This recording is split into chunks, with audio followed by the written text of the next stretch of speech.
Hi అందరికీ welcome to Shiva Santoshi vlogs. ఈరోజు curry వచ్చేసి అందరికీ తెలిసిందే టమాటా ఎండు రొయ్యలు.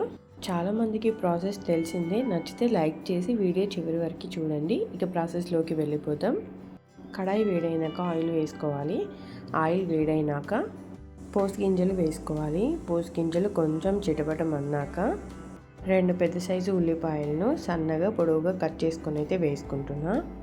ఉల్లిపాయలు వేసుకున్నాక ఒక 2 రెమ్మలు కరివేపాకు వేసుకొని అంతా కలుపుకోవాలి.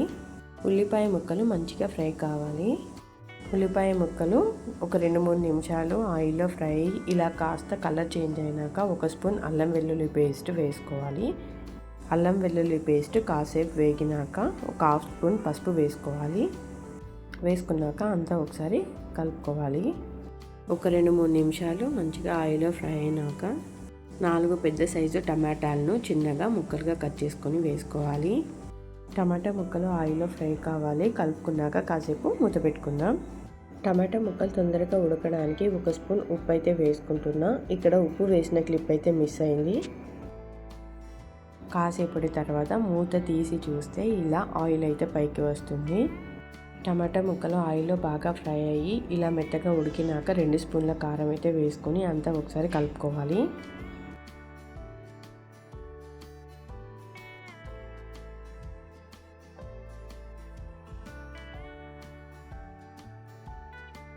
ఇలా కలుపుకున్నాక కాసేపు మళ్ళీ మూత పెట్టుకుందాం.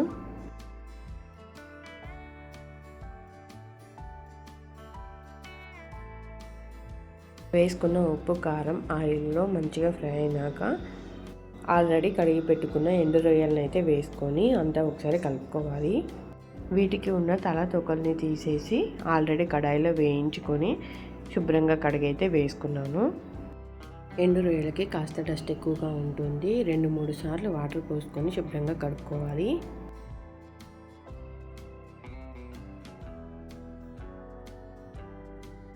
ఇలా అంతా కలుపుకున్నాక ఒక 2-3 నిమిషాలు ఆయిల్లో మంచిగా ఫ్రై కావాలి. కాసేపు మూత పెట్టుకుందాం.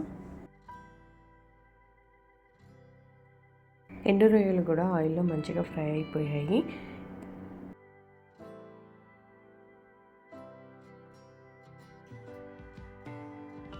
ఇప్పుడు ఒక టీ గ్లాస్ అయితే వాటర్ పోసుకొని అంతా ఒకసారి కలుపుకోవాలి.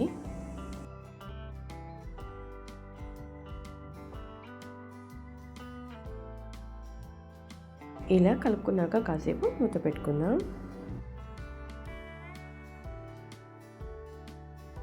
ఆయిల్ ఇలా పైకి వస్తే మన కర్రీ రెడీ అయిపోయినట్టే, రొయ్య కూడా ఉడికిపోయినట్టే.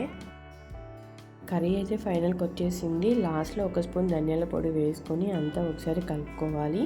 అంతే గుమగుమలాడే టమాటా రొయ్యల కర్రీ రెడీ అయిపోయింది.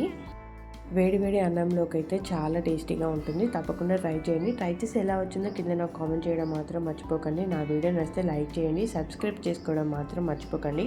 Thanks for watching this video.